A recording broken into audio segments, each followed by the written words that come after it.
Welcome back to Metal Planet, a great place to discover new heavy metal and hard rock albums. I am Max Gray. Although it's almost the end of the year, there's still gonna be some great stuff that is going to be released next week. So here's what's coming out for December 20th, 2024. Beneath Moonlight is a black metal band with classical music elements. This formation features a pianist in its lineup.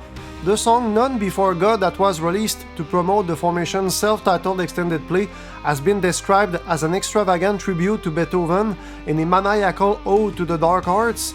The EP is the first release of a saga about Henricus Institor, the German churchman who published in 1487 the document known as the Malleus Maleficarum, a guide for the inquisitioning of witches. The music of Beneath Moonlight features some creepy vocals and it channels a gothic castle vibe. The second album that will be presented in this video is actually going to be released on December 21st, but because the majority of the releases come out on Friday, it was included in today's list. It is the record By the Grace of Death by the American black metal band Canis Dirus from Plymouth, Minnesota. The sound of this formation is raw and atmospheric, and the new release would be a Bindrune Recordings title. On the label's website, it is written that it has been 4 years since the release of the band's previous studio album, and that during that time the formation has been refining their savage and atmospheric black metal sound. Deadly Magic is the new project of the Messerschmitt guitarist and vocalist Meg Jexenties. While this German musician usually plays in a speed and thrash metal style with the band Messerschmitt, the sound of Deadly Magic is different. It is influenced by older heavy metal like the album Power Slave by Iron Maiden, and by progressive metal bands like Queensryche and Fate's Warning. The idea to start a new project came to Jexenties during the 2020 pandemic, and it was an occasion for the musician to work on music that is different from his main band. On December 20th, Deadly Magic will release its debut mini-album as Nightmares Gorged the Earth.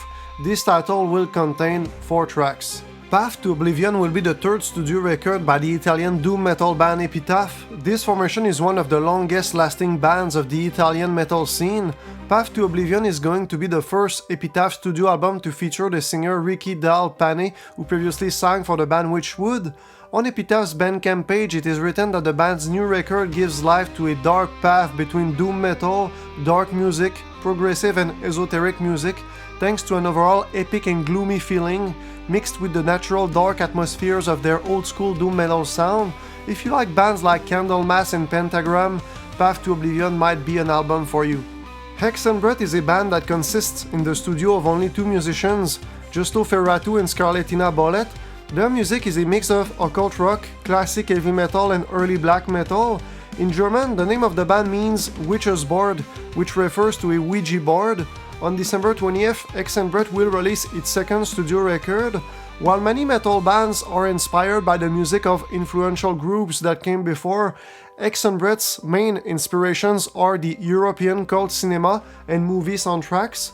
You can hear this influence in Hexenbrett's music when the band members use vintage synths as well as chimes sounds. Jethro Tull is a formation that has been around for a long time. It was actually founded in 1967.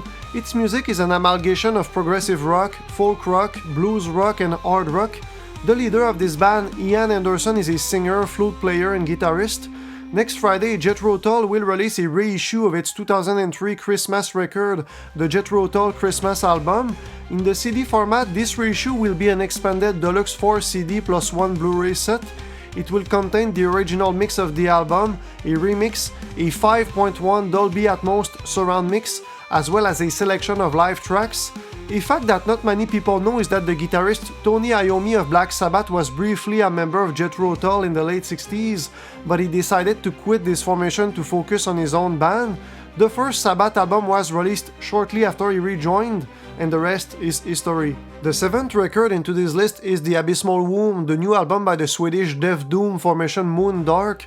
Oddly enough, even though this formation was formed in 1993, The Abysmal Womb will actually be the very first studio album by the band, as the previous Moondark releases were demos. The music of the Swedish formation has a brooding and dense atmosphere, with an emphasis on slow but heavy riffs. In addition, the vocals are sung in the death growl style. The Abysmal Womb is an album that was recorded at several locations, and it will be a Pulverized Records title. Pandemic is a thrash and speed metal Polish band that originates from the city of Krakow.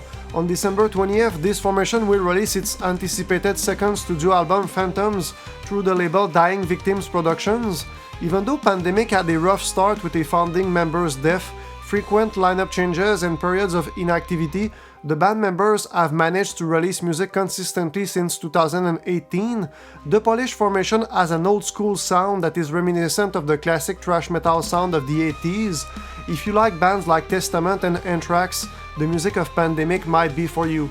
Subway to Sally is a folk metal band from Germany that is currently signed on Napalm Records. This formation has some medieval influences, and its lyrics are sung in German. In Subway to Sally's songs, there is a presence of unconventional instruments for metal music like bagpipes, hurdy-gurdy, violin and lute.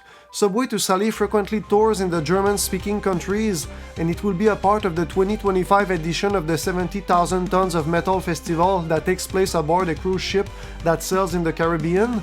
Next Friday, Subway to Sally will release a new studio album named Mortem. If you like to stay up to date on upcoming releases, or if you like to discover new heavy metal and hard rock albums, smash the like button and consider subscribing. It helps the channel. Let me know in the comments below which albums from this week you plan to listen to. I would like to hear your thoughts on the new releases. So that's it for me for today. Thanks for watching, and I'll catch you in the next one.